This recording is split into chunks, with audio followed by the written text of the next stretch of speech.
Hello, busy professionals. Greetings from your wellness partners, Whole Healthy You. You are now listening to the Start With Why podcast.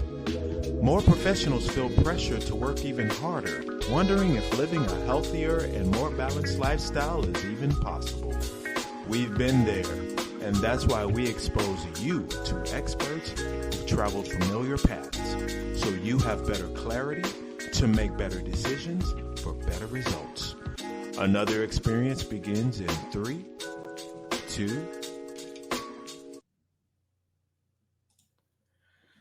Welcome to Start With the Why podcast. I am Reggie Gentry, your host for today, and joining us in our conversation very soon is Dr. Jeff Perrin.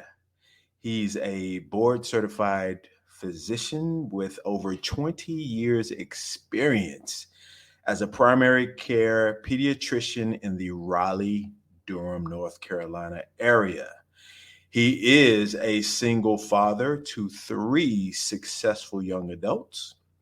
He's also a human being and struggles with anxiety, feelings of being overwhelmed, and is recovering from being burnt out. He went into pediatrics to help young people get better. However, over the span of his career, kids continued to be mentally and physically suffering with obesity, anxiety, and depression. And because of that, he is now very, very clear that what we're doing for our kids is not working. So please, tribe and followers, let us welcome Jeff.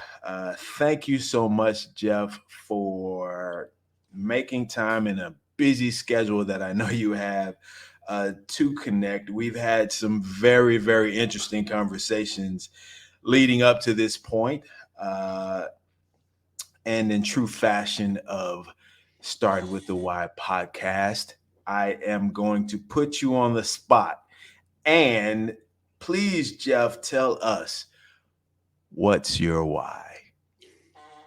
Well, thank you, Reggie. I appreciate you having me here today, and happy to join the conversation here. So my why is to mentor parents to create an environment where kids can become flourishing adults and create generational health. Over the years, as you mentioned so well, I've been a pediatrician and went into this trying to help kids, and it just seems like instead of getting better and better and better, what I have done, what others are doing, just isn't working. We're going the wrong direction with our young folks. So that has led me to try to pay attention to what are the things that we need to do, not only for ourselves, but to instill upon our young ones. And so I have come to the place where I think you have to start with taking care of yourself and to teach how to take care of yourself to your young folks that are in your life. So in other words, what I call that is learning the fundamentals of parenting and teaching those young folks the fundamentals of living. Yes. So, I'm a parent, just like you are a parent, and you and I share a lot of things in common in terms of girls, being girl dads. And yes, I have one, no doubt. Yeah. And, it can be difficult at times, really, like you said, understanding the fundamentals of parenting.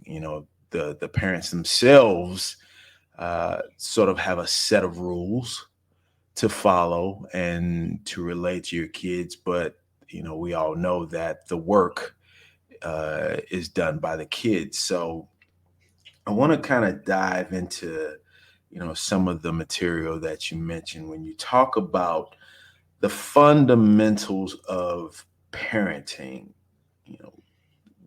What are your thoughts on that?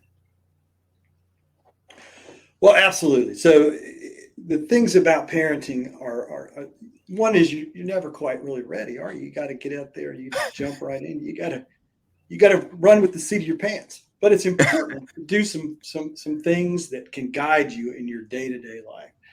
And the first one that I think we have to really remember about is to find that balance between loving your kids really well and at the same time setting good limits on them. So that in the world of, when you read fancy literature like I sometimes have to do as a doctor, it's called authoritative parenting. Um, Mm, all the what that means, it just means that you love them really well and you put limits on them. Don't let them run crazy on that. If you do not do either of those, you're neglectful. If you set limits and you don't love them well, then you're a dictator. If you love them so much that you put no limits on them, then you're just a very passive, permissive parent. But you don't want to do that. You want to find the balance between those. Now, I don't love that term authoritative parent because it kind of sounds a lot like authoritarian. It's just funny, but I'll become wise parenting. And that actually was coined by Angela Duckworth, who wrote the great book Grit. And in that, in a lot of her she talks about wise parenting just the way I described it. And I think that is a great model to follow it. So basically, you want to have that foundation to love them, your kids, for who they are, no matter what. Have the courage to do that. Obviously, that's important. Easy. Sometimes that's easy. Sometimes it's a challenge. But the other part of that, at the same time, setting limits so that they learn to do things in a gradual fashion. You mm. know, experience, right? Mr. Reggie, So, ladies. you said a couple of great things, and one of the things that just kind of resonated with me specifically was balance. How as a parent do you find that happy median between, like you said, not being an authoritative figure, but then also not just kind of letting your kids run wild? And is it the same, or do you experience the same challenges in doing that uh, if you're, say, a parent of one versus a parent of multiples? Like, I've got two girls, you've got multiple kids. It is it easier? Is it tougher? You know, based on the number of kids, or does it just not matter, period? Or do you follow the principle as is? Mhm. Yeah, I think it's definitely always a struggle because I think we are just wired to love our kids so much, especially in this day and age. It just seems like everything is geared, do for your kids. At least that's what a lot of us have been sort of wired to do, and that's what society sort of says, dote on them and what have you. And it has, I think, led us to this place where we have to find that balance because it is leading our young folks to not have those, that the other side of that, the limit setting, is really causing them to kind of not learn to be adults well. I went, so I think the answer to your question is you have to listen to your surroundings. If you are, I think in a perfect world, you have, two parents and they can bounce off each other, and one can say, hey, that's great what you did, but maybe we need to, dial it back a little bit. We need a little more rules here. Or maybe that you were a little too hard on Jimmy. You're a little too hard on the beaver, right? That kind of thing. Pull that back. We're old. Nobody understands that anymore, do they? That's an No. old reference. I You and forget. I get I'm it. timing myself. Oh well, that's okay. That's okay. Well, these gray hairs, they speak of wisdom now, right? So it's There you go. Wisdom. That's what okay. I tell everybody. This is a lot of wisdom floating around. That's right. Okay. So, but yes, I think in a perfect world, you have the little bit of your community. If there's two parents, awesome. If you're, not so fortunate and you don't have that, as I did for a lot of the years, you find your community, your parents, your friends, and you sort of, let them help guide you a little bit so that you don't get too far one way or the other. You need that Right. trusted community to help you steer your young ones in the right path.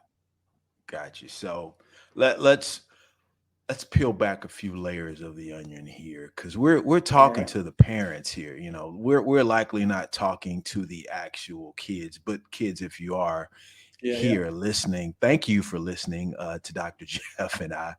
But for a moment, let's talk to mom or dad, or mom and dad. So we talked about balance, and I love the fact that you mentioned good cop, bad cop, because I gotta say, for the 20 plus some odd years in raising my two girls, I think my wife and I had a pretty good understanding of good cop, bad cop, and the effectiveness in certain scenarios.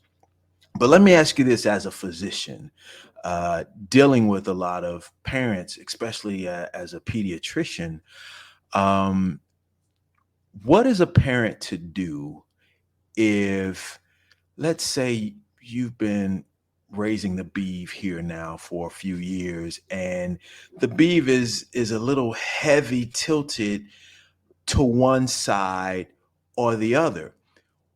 What are your thoughts? What are your recommendations on how does a parent come back to some level of homeostasis, where I've been a little too authoritative or I've been a little too loving? How can a parent, are there some things, are there fundamentals available for them to help balance the scales out?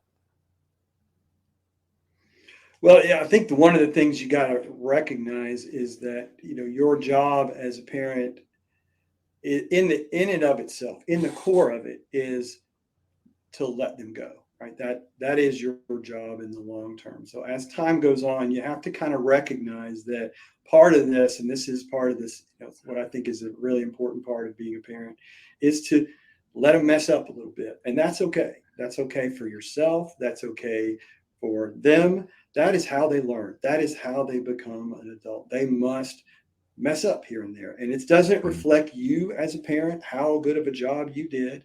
It reflects what what they need to learn those life lessons to become the young man or woman that you want them to be.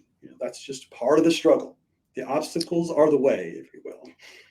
it's funny hearing you say that, because it's, had I closed my eyes, it would have sounded like conversations that I personally had. And you gotta let a kid scrape their knee or bump their head just so that they realize what's below them and what's above them. Because if mommy and daddy are always there providing the cushion, then they never fully get that experience to sort of set their compass as to, okay, this is the ground, this is the ceiling. Now I Mm-hmm. know where I can work from. So I'm happy to hear a physician say that, it's okay to let them scrape their knees, because that's a part of the learning experience. Yeah, very important for young people to do that. I think, and one of the things that I have found interesting now, I've had three do college orientation, uh, is that most of the time that when you go to orientation, when they talk to parents, the lesson from the colleges is let them go, let them mess up, let them come here and learn their way, and Yeah. they are preaching that lesson to parents, because I think it has been a tough one for us to accept as a culture. Mm. I Yeah. I would agree, and I think a lot of that has to do with the parents themselves and what they experienced or didn't experience when they were kids. Right. I know oftentimes parents, we can use our kids as a way of doing things in a way that we wish had been done for us or to us, but sometimes that can be crippling because then that kid isn't allowed to discover their path. Absolutely. And I know me personally with my young ones, there's a little bit of that self-worth. Oh, look at how well my young one's doing. Look what a great dad I am. That creeps in and it's real, and you have to be careful with it because sometimes it causes you to say and do things that you may regret. And I'll give you an example of my own life. You mentioned my daughter. She is a budding opera singer, as we talked about. And I have to admit that scientist in me was like, maybe you need to get a more steady, path in Engineering. your career, engineering or going to medicine like I did, right? Thank God I did not listen to that because she has blossomed in this new world that she is exploring, and it has been a wonderful thing to watch. And so kudos to me for shutting that demon down and letting her figure it out on her own. So that I Yeah. would encourage others to follow that direction. Yeah. Yeah. I love that point of not not getting in the way of your children's future with your ideas of who or what they should be. Absolutely. Phenomenal. So, Jeff, you mentioned the fundamentals of parenting, but you also mentioned the fundamentals of living.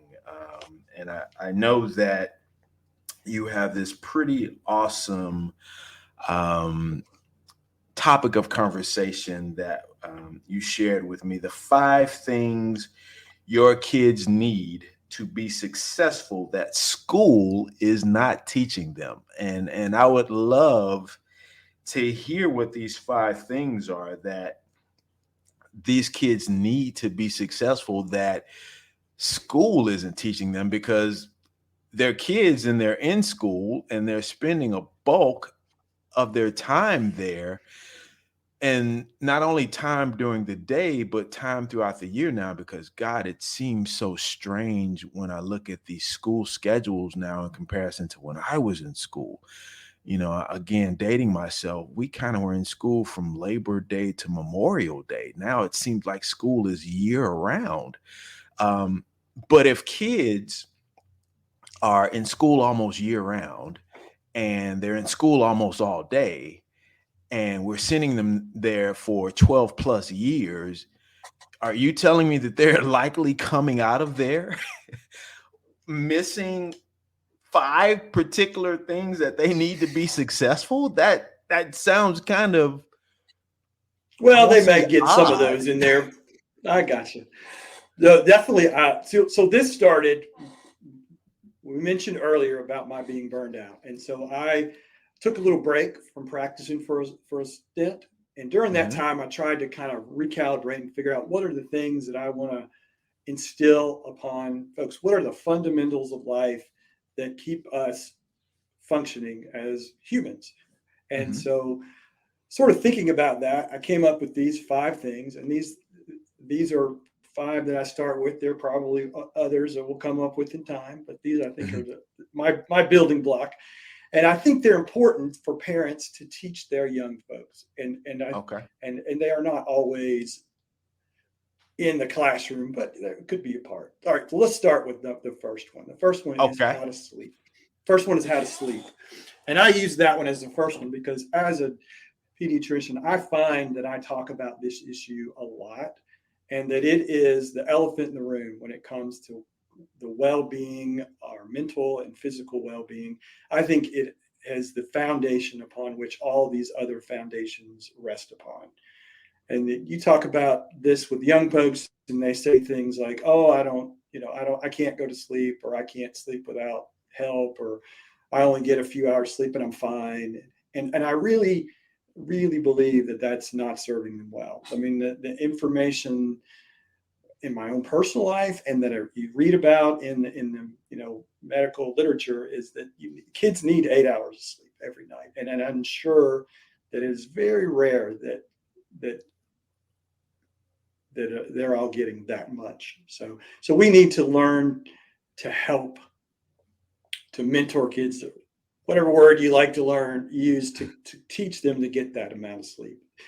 Um, and so the way I think it is important to do that is first you got to do a little math. You got to figure out what time you got to get up, and that usually is dictated by school, as you alluded to. You got to figure out what time it is. You got Mhm. to subtract 9, and that's about the time you got to start getting ready, because you need to start getting ready for bed at least an hour before you actually get in bed and go to sleep. Um, the other thing that's important is about that time that you got to start getting ready is you got to turn off the electronics. To me, one of the worst things that has happened to kids sleeping is them having computers and TVs and iPads and pods and all kinds of doodads in their room, keeping them up at night. And because they're so easy to pick them up, you get up in the middle of the night. Oh, I can't sleep. Let me go check see what's on TikTok. Bam! Mhm. Now you're lit your brain up again, and you can't go back to sleep. And then, Mhm. so studies show that once you've lit your mind up with a screen or a light bulb or something like that, it takes at least 2 hours for it to shut back down again. And so now you're up all night. And Yeah. I don't know what your experience has been, but I got to find it, and I got to shut those things down, at least an hour before I go to bed.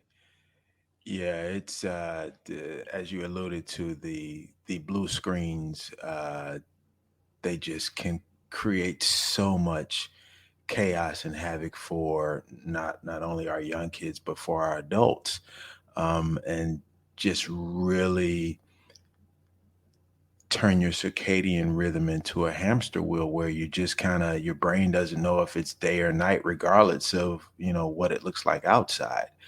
And something you mentioned that is so important that kids and adults, I don't think fully understand the calculation of sleep. We often talk about 7 hours for adults, 8 plus for kids, as you mentioned. That doesn't mean, and I love the fact that you say, hey, you work backwards from when you need to get up. So if you need to get up at 6, we have a tendency to say, okay, I need to be up at 6. So I need to be, for 8 hours, I need to be in bed by 10. Okay, 10 to 6 is 8 hours. But at 10 o'clock, if you're just getting in the bed or you're about to start getting in the bed, the clock's already started. You're not going to get 8 plus hours. And it's so important to have that build in of, hey, if I need 8 hours of sleep, I really need to be focusing on trying to get in a position to be in bed 9 hours so that I've got that hour buffer to do what I need to do, be in position so that I can get that full 8 hours. So again, I think that's something we often overlook, even as adults, having that buffer built in. Absolutely. And if nothing else, you just have that time to just unwind the day. Because I think so Yes. much of the time, if you just stop what you're doing and get in bed, then you're going to lay there and you're going to ruminate on your day. And then it's going to take you forever, at least a few hours for that to stop to the point where you can settle down. Agreed. So, all right. So, how to sleep? That's pillar number one, from Dr. Jeff. Yeah. So number two is how to eat. So Mm, that we kid needs to learn how to our kids need to learn how to eat real food. And so real mm. food to me is food that our great grandparents used to eat, right? Things that are grown in the ground or that you can hunt in the back, not your backyard, but you know what I mean. Meat and actual vegetables and fruit, things that you can grow, not processed stuff in the middle of the grocery store, in a box full of God knows what, but real food. And the Mm, thing is that so much of what we are giving our young folks these days is so full of sugar. And sugar, as I'm sure you know, dulls your taste buds, makes everything taste like blah. It's just addictive. Once you have it, you can't. I mean, I know you have had the experience like I have. If you go a few weeks without it, and you've been on it a while, you feel like you're detoxing from something. It's a weird thing. I've never, never been a drug dude, obviously, but here's this sensation of, oh my God, this craving, this fog is lifted. It's just amazing. I would really challenge folks to do that. Yeah, and you're right, it would be a challenge. And Hmm. you, as you mentioned, eating real food, the things that our great grandparents would have eaten. So, of course, we live in a microwave society. As a kid, we're saying eat real food, but kids, in essence, really eat what we allow them to eat or give them. So Correct. how do we as parents do a better job of bypassing Chick-fil-A and McDonald's and Dunkin' and Starbucks? Because again, kids aren't, for the most part, driving themselves to school. They're not paying with their own funds. Hmm. So what can parents do to help with this second foundational element of how to eat, and whether that's on the go or at home? Because I think it really starts with us.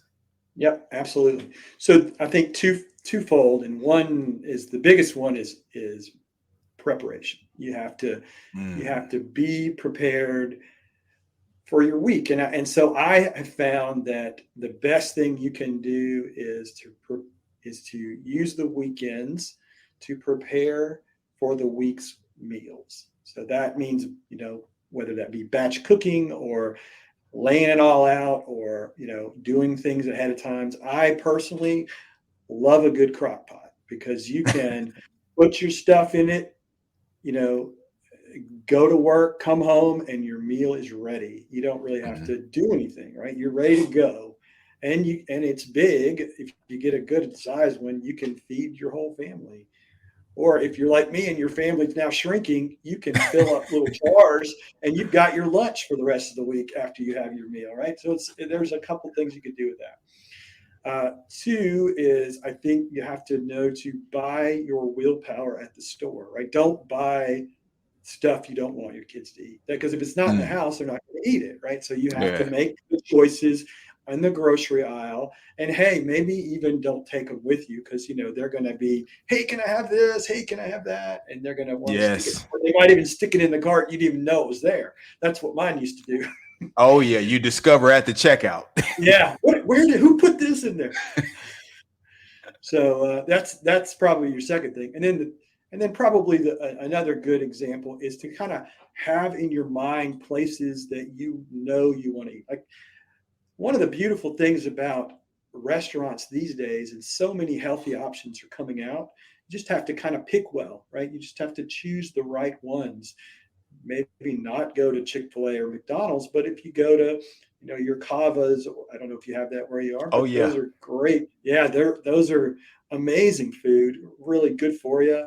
Or examples like that. And even Mhm. at and then many, even now, fast food restaurants have salads and options like that. So there's always a choice that you can try to do your best and set that example for your family. Yeah, and I love the fact that you mentioned, looking for better restaurant options, that are going to have better quality. Um, and I would even toss in a fourth in conjunction with your three is, I understand parents, we're busy, we're working, we're managing our homes. Hmm. But I can tell you from experience that there is no better restaurant than the one inside of your house.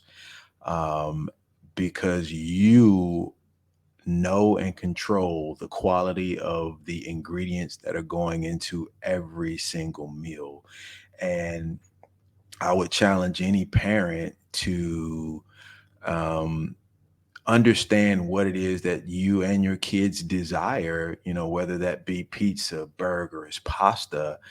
And, it's not about having the the best all the time. Sometimes it's about making what it is that you like better. So if that kid of yours is fixated on a Chick-fil-A sandwich, then try reproducing that at home, just with better ingredients Yeah. and without some of that processed stuff that you can't pronounce or name should it be revealed in front of you. And it might be not only an opportunity to have better quality food, but also maybe have some more experiences with that kid by pulling them into the kitchen and saying, okay, you want a Chick-fil-A sandwich with waffle fries? Join me in the kitchen and Let's let's figure it out. have some fun recreating it. I agree completely. I think that's definitely should have been included on the list is teach your kids how to cook, do it together, because then it Yeah. becomes an experience that you can enjoy and memories that'll last for much longer than that meal, right? Yeah. And then if you're like us as young men becoming young boys becoming young men, it's pretty fancy to be in college and just out of college and say, I know how to do more than make a bologna sandwich. Oh yeah, no Kind doubt of about it. impressive to the ladies. I was you read my mind, sir. That's all So we right. talked about sleep, eating. What's your Yep. third pillar? All right. Our third one is how to move. And so, Mm. as you know, anyone with a young person, a kid, they're full of energy. They love to Hmm. get around and go. But you gotta we are, I think, designed that way. We're designed to move as humans. So you got to let them get out and move. And so much of what we do now about the way our schools are set up, the way we have homework to do, is just sedentary, sedentary, sedentary. So I'm not talking about taking them to the gym, and not even really talking about like travel baseball and stuff like that. I'm talking about just every day getting up and moving your body in whatever way is good for you, right? So it doesn't have to be fancy. It doesn't have to be expensive. It's actually probably free, right? Just go out in the yard, go play out in the backyard, go to the park and move around. If it's raining, hey, just get in your room and put some music on and dance. Just don't sit all day long, because that is probably as toxic to your body as anything else you do that you put into it. We are designed to move. I mean, studies show that if you're not moving, moving around can be as effective as antidepressants in helping you overcome depression.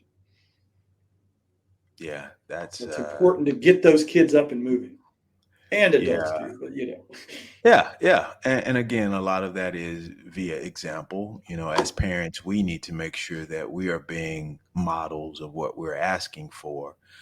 Um, but yeah, I agree. I think because of our microwave society, I believe because of this, boost and boom in technology that we have, our kids are nowhere close to being as active as we were as kids. We were happy. My mother had this thing of, if you were inside of the house, that must mean that you want to help me do house things. And that was the easiest way to get me out of the house. And if I had to go in the backyard, look for a stick to toss it around, I was getting out of the house. And that's just, rarely do I find myself in the neighborhood or riding around and seeing kids on bikes or outside congregating and playing. I mean, occasionally, if there's a basketball goal or something like that, you see it, but just being outside is a rare thing. And I know that that is contributing a lot to this influx of obesity that we're seeing amongst the youth that we didn't really see growing up. without a doubt. And again, I also feel like it is related to the increase in uh, mental health problems that kids are having. I think that is something that I have never really put together until this year. The connection by reading a lot more, that it really is related, that movement is a well-being exercise. It is a well-being tool. It will help you improve this muscle right up here, get you feeling better Yeah. without a doubt. So And I love that you mentioned, you know, this isn't about joining a sports team. Um, there can be forms of movement that are joyful, that again, cut on your favorite music and let yourself be loose for 5 minutes of that song or however long that song is. And again, as a parent looking to have connection with your child, what a great way for both to still find ways to bond through, hey, let's all cut on some music and come in the living room and dance for, 15, 20 minutes. absolutely, All that's right, good so stuff. we've Well, touched on sleep, eating, moving. What's number 4? so number four is actually a big one in the Okay. modern world, right? So the number four is how to focus. So Ah. that's a big one for young people and all of us, right? And the reason is because we are inundated with overwhelm. The modern world, the technology, you have the entire world in your pocket any moment, and it is overwhelming for any of us to deal with, but especially if as a young person you don't quite know how to regulate things well. So young ones are trying to figure out how to regulate this world. That executive function, I think, is the fancy word you'd use for that, to make good decisions. It's not quite honed in until you're in your 20s. So as a young person, it's hard to figure out how to turn that thing off. When's too much video games? What's too much TikTok? It's just hard to do. So I think I read somewhere that our kids in one day get more inputs than our ancestors got in their entire lifetime. And so Wow. we parents have to set limits on their video game, their consumption of streaming videos, of uh, phone use, all those things. They have to. This is where you have to really help draw that line. It is a very challenging thing, and the tough part about it is that all those devices have thousands of really smart people whose job it is to keep you engaged in it. That is their job, and so you have to be cognizant enough, be aware enough to just turn it off, right? To put it away, because Hmm. it is purposefully that way. Everybody's had the experience. Oh, let me look one thing up on my phone, and then an hour went by, and you were on, Facebook or TikTok, and you're like, where did that time go? Right. So, so we have to learn how to help our kids by setting limits for them. I think when they're young, you really have to just say, "Up, time's up. No more, iPod." And as they get older, they learn to regulate that. But I don't think you can as a young person. I agree, and to piggyback off of you saying we have to set limits is I think when it comes to focus for our children, I think as a parent, this is probably one of the pillars that maybe shines the brightest in terms of this is not an area of do as I say and not as I do.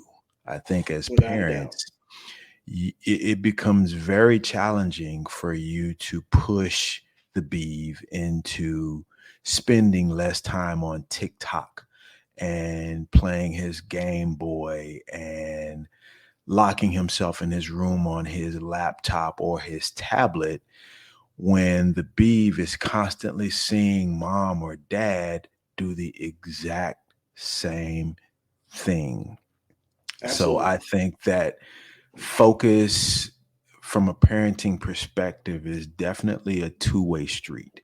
I think it starts with us and then somewhat slightly being authoritative and saying, hey, here's the limits. Let's put it away. I'm putting mine away. You're going to put yours away, and we're going to do something together, maybe, so So that we are both holding each other accountable. yeah, and that kind of analogy I love. I definitely might encourage families to do something like have a digital Sabbath, which means you take Mm. Sundays, no phones, no computers, no streaming, and you spend time together. I think that's a great way to honor your family and to spend time together. You find the way to make it your own for your own situation, but something like that as a communal effort sends a strong message how important this is to your young ones. I like that. So, Digital Sabbath. Not digital only does Sabbath. that sound like a really cool rock band, but I like It that. does, doesn't We have to check on that. We'll have to see if that's open for trademarking or something. it? All right. So then the second part of the focus is to teach your young folks how to be calm. Another way that fancy words, teach your kids mindfulness, teachfulness, meditation. I like to term teach your kids how to be bored. Because I think nowadays, you go anywhere, you watch a young person, they sit, they got 5 minutes. What do? They pull the phone out, they start streaming, whatever. They don't have any concept of how to be bored for just a few minutes. And I think we need that. We need to give our brains a rest, to give them a break. And that way, when we need our brain to focus, it can. If you don't ever turn it off, then it doesn't know when to focus on what's important. So that's I think the second part that we have to teach our young folks. Let them go outside, be in nature, learn to meditate, learn to sit quietly. That's a really important life skill in this age. I like that. Teach your kid how to be bored. I like that. All right. There you So we're go. pulling All right, up. Number we're ready for five. our last one. Last one. All right. So the last one is how to celebrate. And so celebrate to me means a couple of things. First is gratitude. Just good old fashioned thank you Mm, for all the things that you have doing well in your life. And then it's not just kind of a kitschy hoodoo thing. Science has proven that doing things like writing 5 things that you're grateful for at the end of the day for a month will increase your happiness by 25%.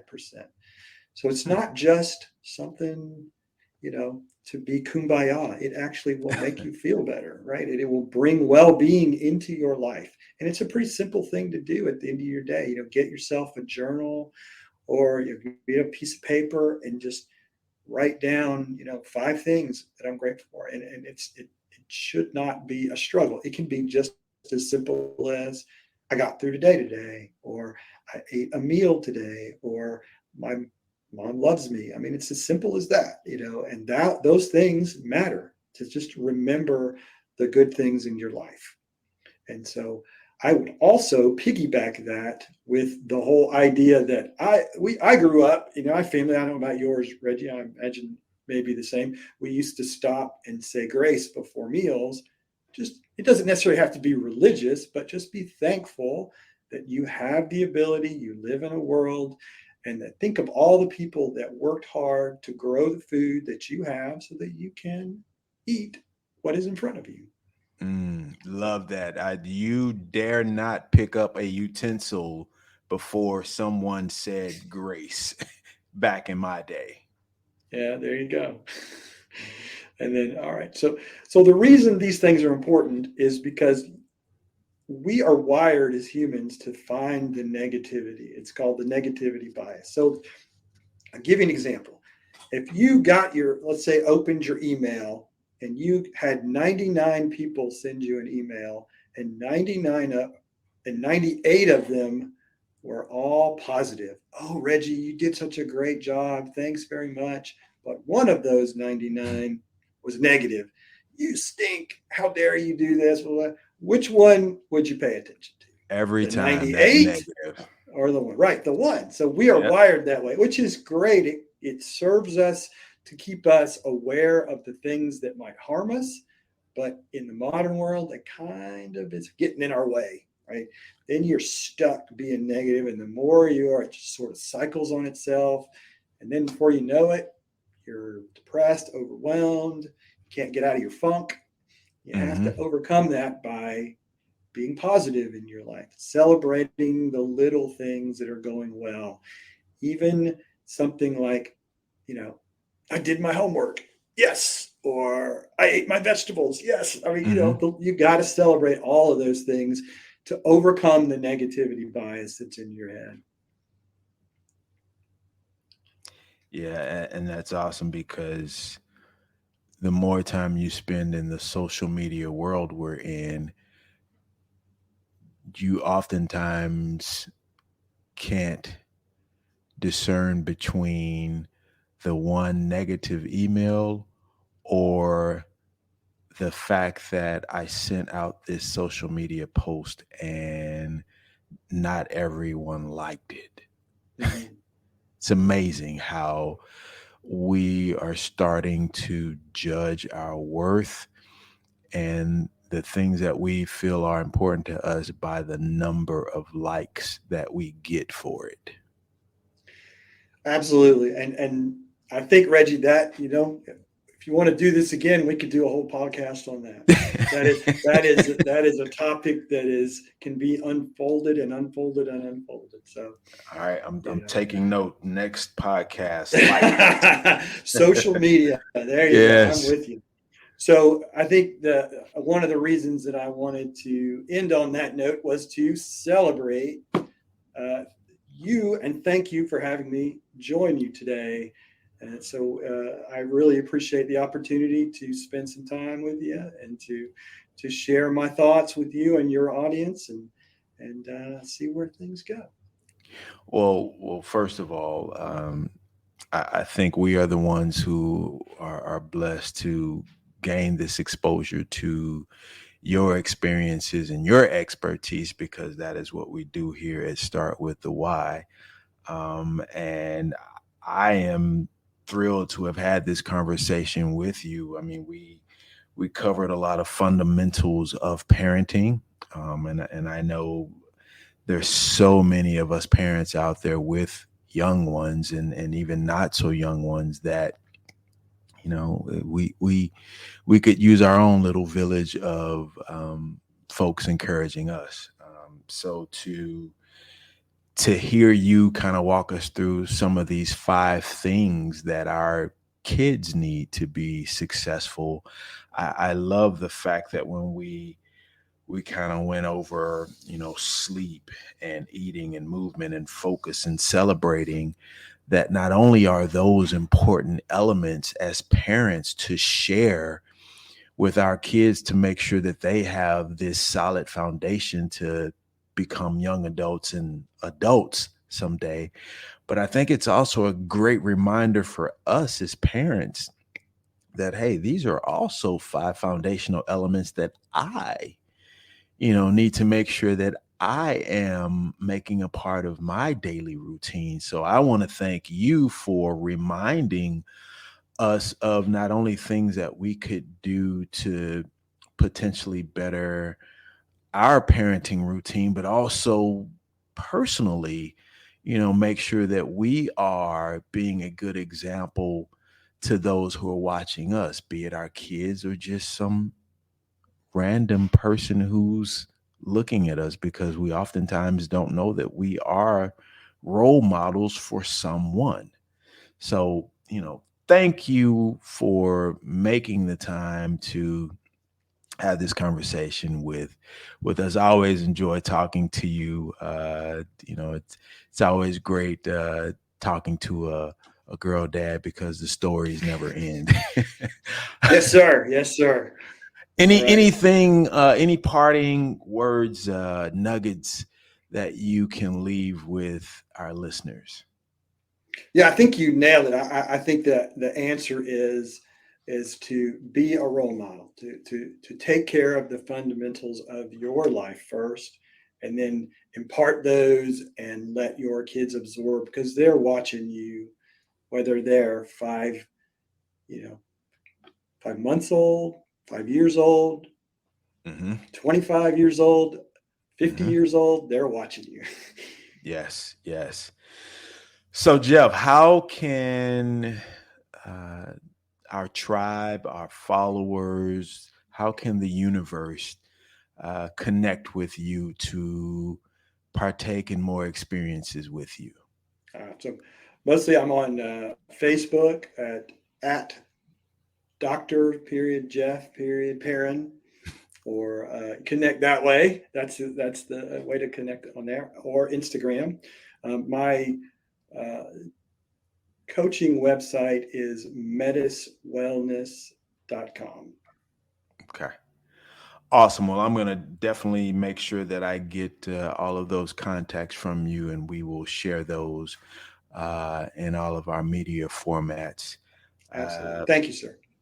no, thank you. This has been a pleasure. And I have you recorded as in the future. We've got an upcoming episode that you and I are going to connect with. So looking forward to that. Thank you so much, Jeff. Thank you for all of our listeners, our tribe, our followers out there. Hope that you are able to walk away with some very great nuggets from this conversation. And please continue to tune in and follow us as we continue to expose you to great experiences and great experts. So for now, I'll close out this by saying until next time, take good care and be awesome. Thanks, Thank you, Jeff. Reggie.